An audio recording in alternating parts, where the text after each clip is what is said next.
After zigzagging this edge along the fly underlap, we need to press this. And so we're going to take our iron, nice good steam, and press it flat. This helps get rid of any rippling that might have occurred if we stretch this a little bit. This is around a curve, it tends to stretch, so we want to make sure that that's nice and flat.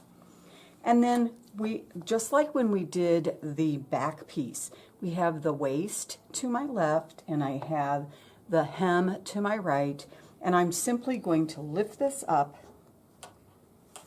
and push it over and flatten it out, because I want that under flap to be under what's going to be my left front side. So then I'm going to take my iron and just using the tip, I'm going right along that seam. I don't want to just push this down here. I'll have all kinds of wrinkles that I don't want. And so I'm pulling this apart just so that we can get into that seam allowance. Okay. And again, I want this nice and flat. Now my next step that I'm going to do is this top stitching along my fake fly, but I don't want to just have it like that. I'm going to put some pins across here, and as we do this, make sure that you keep this really flat. You don't want any kind of bubbles in this at all. You don't want it to shift around. And we don't need a ton, just a few to keep this flat. Again, make sure that nothing is bumping up. So my non-dominant hand is keeping everything flat as I put the pins in.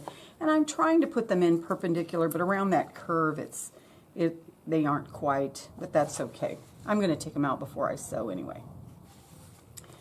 Okay, so I have that nice and flat. And then what I'm going to do is when I stitch this, I'm going to start at the center front and I'm going to back stitch right here. And I want to make sure that I put an extra back stitch right across where the bottom of the fly hits the middle seam. Now this one's not going to open and close, so it's not as crucial as if you were making a pair of pants that had a zipper in them, but we still want to have that back stitching right across there. And then we're going to travel along this.